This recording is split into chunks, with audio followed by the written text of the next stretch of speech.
Drafting with Numot is brought to you by CoolStuffInc.com and GatheringMagic.com.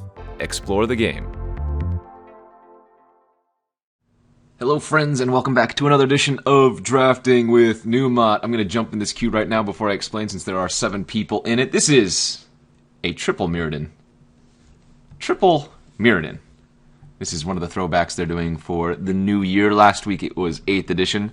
I opted not to record any of those because, well, 8th edition is kind of stinky. It's a core set that not many people find too interesting, although obviously it would have been something new to watch. But this one is Mirrodin. This one is sweet. This format is all about the artifacts, or the destruction of artifacts. Our first pack here doesn't have a very good rare, though. Lightning Coils is not something you want to take. Whenever a non-token creature you control dies, put a charge counter on Lightning Coils, and then at the beginning of your upkeep, if Lightning Coils has 5 or more charge counters on it, remove all of them, and put that many 3/1 red elemental tokens with haste onto the battlefield. Exile them at the beginning of the next end step. I'm just going to go over the cards that are good in this pack. Deconstruct, Leaden Myr, Sun Droplet, and that's about it. I'm going to go ahead and take Leaden Myr here, I think, over Sun Droplet, although, that being said, for fun purposes and for format purposes, I think maybe the Sun Droplet's a little bit better, just to show you guys how powerful that this card can be. It's 2 mana, if you don't know. 2 mana, artifact. Whenever you're dealt damage, put that many charge counters on Sun Droplet. At the beginning of each upkeep, not just yours, not just the opponent's, each upkeep, remove a charge counter, and you can gain a life. So, if you have more than 1 Sun Droplet, and your opponent attacks you, say, with a 2/2, each of those Sun Droplets gets 2 counters. On your upkeep, you gain 2 life from each, 1 life from each of the Sun Droplets, and then on their turn, you also gain 2 life. So if you have multiple Sun Droplets on the battlefield, you're gaining more life than you've lost. We got past one of the best uncommons, if not, well, one of the best. Probably top 2 or 3 uncommons in the format. This is Grab the Reins. Instant, until end of turn, you gain control of a target creature and it gains haste. Or, Entwine, sacrifice a creature, grab the reins, deals damage equal to that creature's power to target creature or player. So it's basically a Ray of Command, or like a turn against type effect that can also, be used as a fling effect. So if you entwine it, you get both. One of the best uncommons in the set. Not close. Wow, follow that up with another great pack. Lightning Greaves, I'm sure a lot of you know what this is. 2 mana artifact. Equipment. Equipped creature has haste and shroud, and guess what? It costs 0 to equip. We're not going to take that, though. We do have an Electrostatic Bolt, and I think after getting past to Grab the Reins, I want to cut red off. In this format, this just generally kills most things. 2 damage to target creature, or 4 damage to an artifact creature. And again, since this format is so heavy on artifacts, Electrostatic Bolt is great. Other good cards, again, all of the Myr are very, very playable, even if you're not in that color. There are a ton of equipment in this format, like we've mentioned before with the Lightning Greaves. And Leonin Scimitar is a fine one, although Bone Splitter is generally the golden standard for equipment in this format. So I'm going to happily take an Electrostatic Bolt here and see what else we can get. Alright, another decent pack. Nuisance Engine is exactly what the card describes. A nuisance. 3 mana for an artifact. You can tap 2 and tap it. Put a 0/1 colorless pest artifact creature token onto the battlefield. Lots of synergies with artifacts in this format, obviously, and Nuisance Engine is a great way to kind of gum up the board. However, here I think I'm going to go with the Iron Myr. Like I mentioned before, all of the Myr are playable, even if they're off color, and this happens to be on color. So we're going to go ahead and take this. Other fine cards in the pack. Banshee's Blade is sometimes okay. If you want to build the Hate on Artifacts deck, well, there are multiple cards like these that have protection from artifacts, but we're not going to go that route. I'm just going to take the Iron Myr here and get past one of the best commons in the format, Blinding Beam. This has been reprinted multiple times. 2 colorless, 1 white. Choose one, tap 2 target creatures, or creatures don't untap during target player's next untap step, and you can entwine it for just 1 colorless. So this frequently keeps tap down a ton of creatures. Other good cards in the pack, Stalking Stones is great. Fangren Hunter is just one of the biggest creatures in the format, and it doesn't die to a lot of the artifact destruction like Shatter, which is in the format. Things like that. Another Leonin Scimitar, and Wizard Replicas honestly pretty good too. There's a whole cycle of replicas, and the blue one is right up there with the best. But I'm gonna go ahead and take the Blinding Beam, one of the best uncommons, or sorry, one of the best commons. Not much else to say. This pack is not as exciting. You have like a Disciple of the Vault, which can be okay. Again, artifact theme, so you can drain, well, not drain, but ping the opponent for a ton of life sometimes with this card. I think here we're just going to happily take the Talisman of Impulse. There's a full cycle of impulses as well as the Myr, and this is a really good way to help not only ramp you, it increases your artifact number for affinity, because there are affinity cards in the format, and it just fixes in general. Frequently, you often run like 15, 16 lands in this format just because you have so many 2-drop accelerators, the Myr and the Talismans. The Myr are slightly better than the Talismans because they can attack and hold equipment, yada yada. Speaking of, we have a Golem-Skin Gauntlets here, which I'm going to take. It's not great. Obviously, you want more equipment to go along with it, but it's cheap, and you know, it pumps up your dudes. Other considerable cards here. I mean, Titanium Golem's fine. Full Shock Berserker's fine. Frogmite's sometimes fine, but can take the gauntlets and see where we go. Okay, pretty nice Somber Hoverguard. This is actually 8th pick Somber Hoverguard, so I could move into the affinity deck. You know, we're still pretty open. I would like to be red since we have Grab the Reins and Bolt, but I don't necessarily need to be white, and getting a Somber Hoverguard 8th pick is a great sign. Speaking of the affinity cards. We'll see, though. Again, it's very easy to splash, too. If I can just pick up some other number of Myr or anything like that, there's also other pieces of fixing.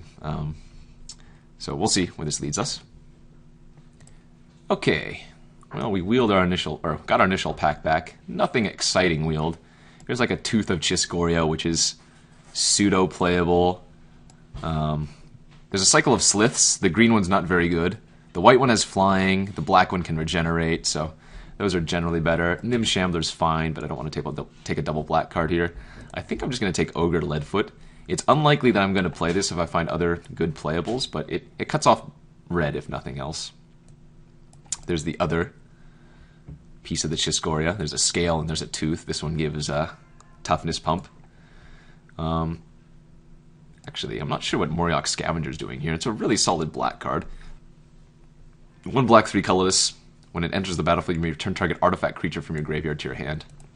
And again, with so many artifacts in this format, I'm going to go ahead and take this and stay open instead of taking Inertia Bubble.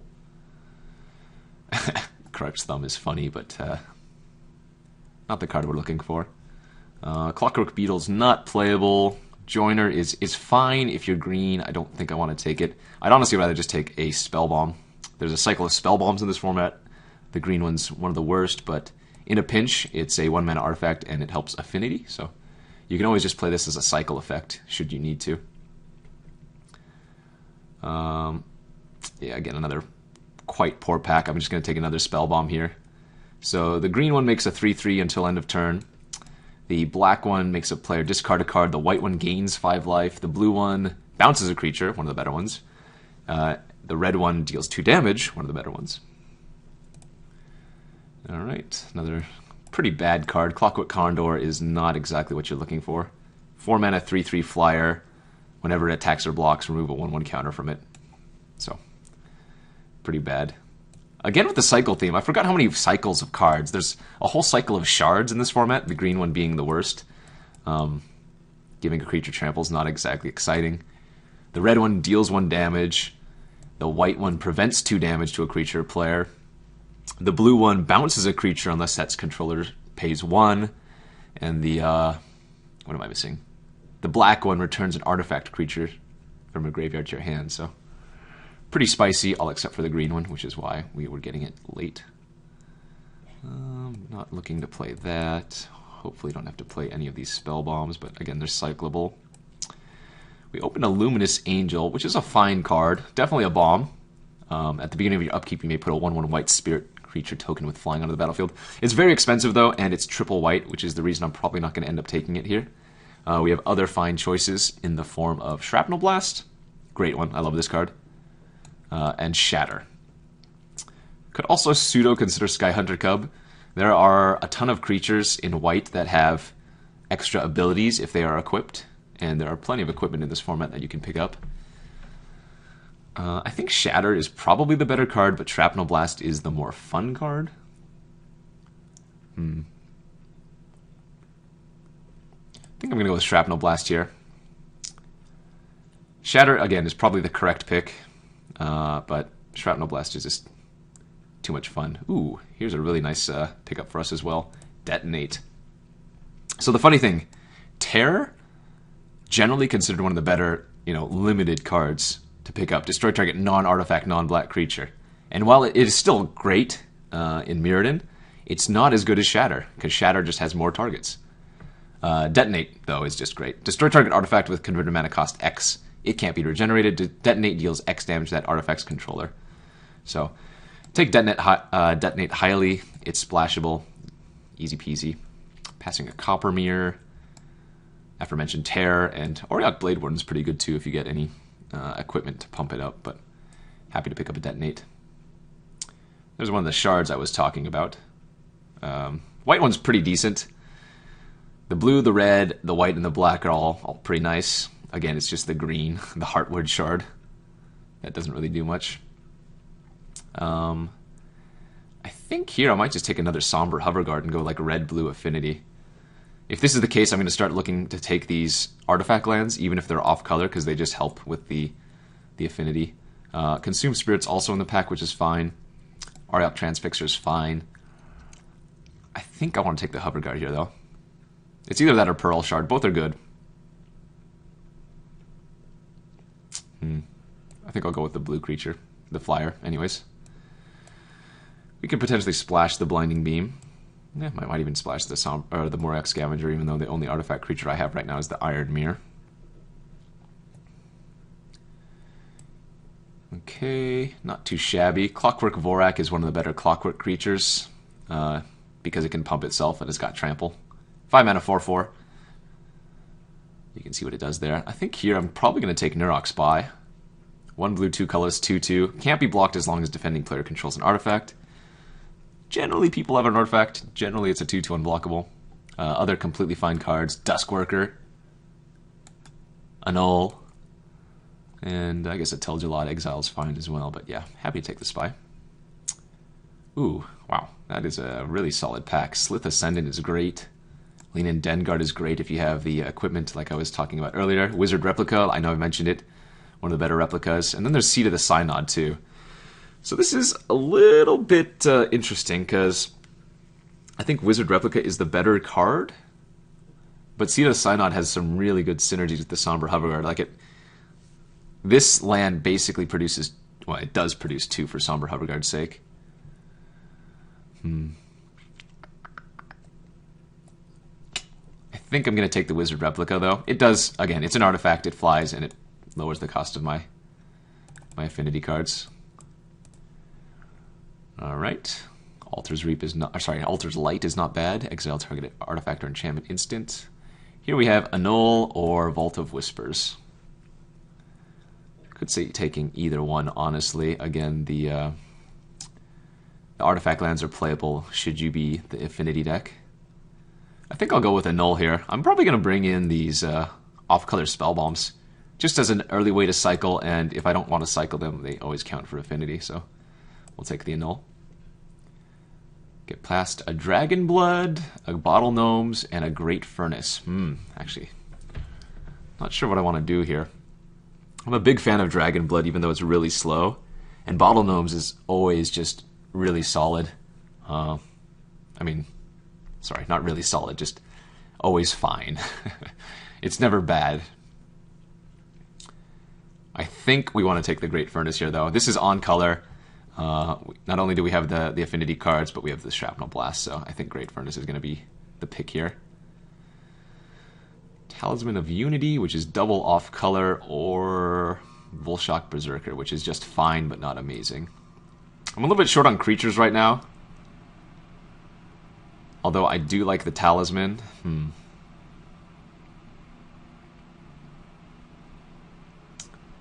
Yeah. I mean, Berserker's not very exciting. I think I'm going to go with the Talisman here. Okay. Pretty poor pack. I don't think Neurok Familiar is very playable. The card is fine if you have enough equipment, but right now I only have the Golem-Skin Gauntlets. Alpha Myr is fine as a 2-1 for 2. That's an artifact. I think I'm going to go with the Yotian Soldier, though. Krark-Clan Grunt is completely fine, but Yotian Soldier holds up the ground with its 4 toughness and produces an artifact for affinity, so we'll go with there. This pack is quite bad for us. I guess I'll take another Spellbomb, just in case. I'm not going to play that. Probably not going to play that. So we need to find some cards in the last pack, but I think otherwise our deck is fine. Well, actually I lied. We have a few good cards, and then we have quite a bit of filler. But with one more pack to go, I'm not too concerned. And after seeing the red that we got in pack 1, I wouldn't be surprised if we got some really crazy red in pack 3. That's the hope anyways. Picking up some Spikeshot Goblins or some more Bolts would be quite nice. Some more Flyers would be good. Well, Ornithopter's not exactly the flyer I was speaking of, but you never know. Maybe if I pick up like 3 Bone Splitters, we'll play the Ornithopter.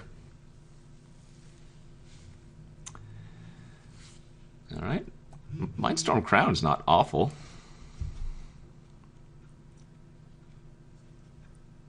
It's not great, but it's not awful.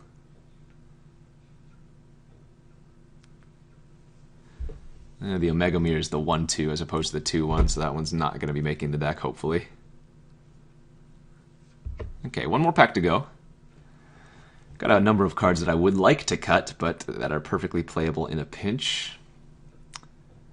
Let's see, we have 2 green talismans. So if we see something green that we want to pick up in the last pack, that's certainly of choice as well.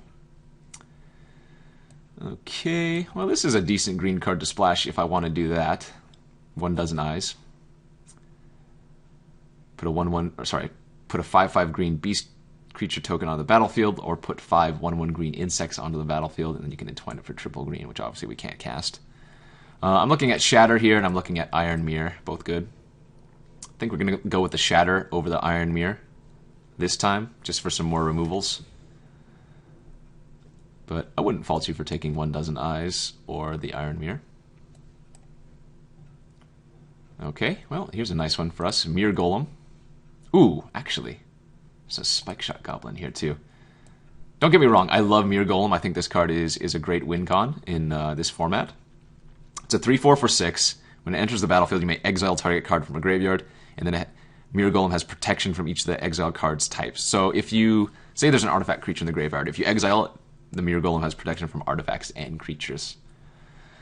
This pack is just great in general. I mean, we have like Artifact Land, Thoughtcast, Goblin, Myr Golem, Arrest, Gold Myr, Scimitar. All quite nice. The problem being with the Spikeshot Goblin is I only have 1 pump equipment, the Golem-Skin Gauntlets. But this card can just single-handedly win games by itself, so I don't mind taking it. Again, looking to pick up some more creatures at this point, although, hey, we picked up another nice one here in Domineer. Unfortunate that I have to pass a Troll Ascetic, which is obviously great, and a Viridian Longbow, but Domineer, 2 blue, 1 colorless, enchanted artifact creature, you control enchanted artifact creature. Plenty of good targets for this card, one of the better uncommons for sure. Passing Longbow, Dirigible, Troll Ascetic, but hey, I'll take it. And be sad that I'm not really getting anything in this pack. There's a Talisman, a Spellbomb, a Nim Replica. I almost want to just take the Nim Replica as a 3-mana, 3/1 artifact creature that I don't have a way to use its ability. But Spellbomb's probably pretty good here. Again, this deck is just short on creatures, but I have a bunch of removal. Alright, well, Leaden Myr, I guess, get in. Gonna pass a Thoughtcast here for the Leaden Myr, I believe.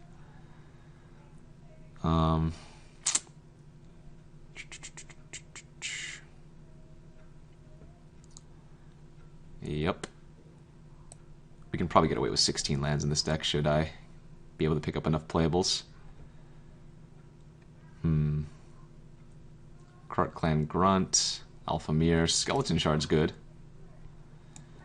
Maybe not in this deck, but it's good. I'm going to take the Myr Retriever. This card's also pretty fine. 2 mana 1/1. When it dies, return another target artifact card from your graveyard to your hand. So it's pretty good with like the spell bombs and whatnot.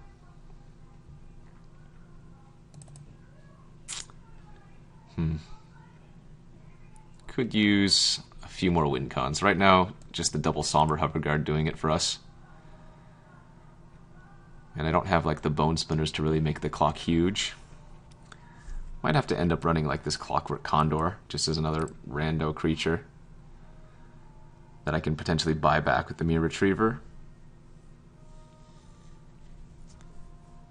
Not too pleased. Not too pleased. Let's see, this is pick 7. Yeah, not good. Let's see, another Ogre Leadfoot. Krark-Clan Grunt is probably going to be the pick here. We can make some use of this card. Synergizes with the Myr Retriever, at least. Alright. We did it! We got the leveler! I guess I could just take another blue Spellbomb here. These cards aren't very good. Regress is fine, but we want the Spellbomb for the affinity and for just as a cheap artifact to get back with the Myr Retriever. We can pretty easily get away with 16 lands. Probably cut one of the double off-color Talisman and run it like this. Definitely not the best deck I've ever drafted in this format, but I think it has the capability of getting there. I think we're just like 2 or 3 decent creatures short of a good deck. Like I'm thinking about putting in Dross Scorpion, which is not a good sign. I think basically our game plan is hoping that we resolve one of our flyers and it just never dies. It's a good plan, right? Probably works. Let's see. Anything in the sideboard? Anything at all? Maybe Mindstorm Crown is good here. Wow, wield the Gold Myr and the Scimitar, as well as the Tree of Tails. Jeez Louise. I might need to take the Scimitar here as just a way to make my dumb Durdles a little bit better. Plus, if the only equipment I have is Golem-Skin Gauntlets, then the Scimitar is actually just better. That was not a bad pickup, I suppose. Bunch of unplayables. Again, maybe I just run the 3/1 for 3.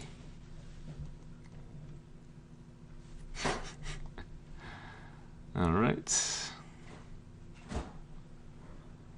Disciple of the Vulture. So I think here I'm probably cutting the Golem-Skin Gauntlets and running the Scimitar instead. And then I mean, I can probably cut one of the Talismans too. I don't know. I guess Clockwork Condor again is not very exciting. Probably got to be a cut. It's 24 cards. I might be able to get away with 15 lands in this deck and put the Scimitar or the Gauntlets back in. Although I think what's probably better is 16 land, cut the Impulse. The Leaden Myr actually helps me use the Nim Replica if that's something that I want to do. Okay, well, we might have gotten there. Missing Thoughtcasts. That's actually an important piece that I'm missing. But I think we'll run with this. Cards that I could be running. Any of these are probably fine. All those off-color spell bombs. Inertia Bubble's not terrible. I think we're going to go like this, though. We have a red Myr, so we need some more blue. The only double blue card I have is Domineer. I'll probably get away with 9/7 in favor of red. Oh no, I have double Spellbomb, blue Spellbomb too. Okay, so let's just go even split 8/8 and then have the red Myr. Yeah, this is, I think, lower power level than the kind of deck that you would like in this format, but I think it's fine and has, definite opportunity to win a few matches. So let's ship this, and we will see you guys back for round 1 of this triple Mirrodin draft. Thank you for watching Drafting with Numot. If you haven't already subscribed to Gathering Magic, you can do so to receive news of upcoming videos and discover new content. You can also check out our playlist that contains every episode of Drafting with Numot. And don't forget, you can easily watch the next video by clicking on the annotation on screen or a direct link in the video's description box. And as always, thanks for watching.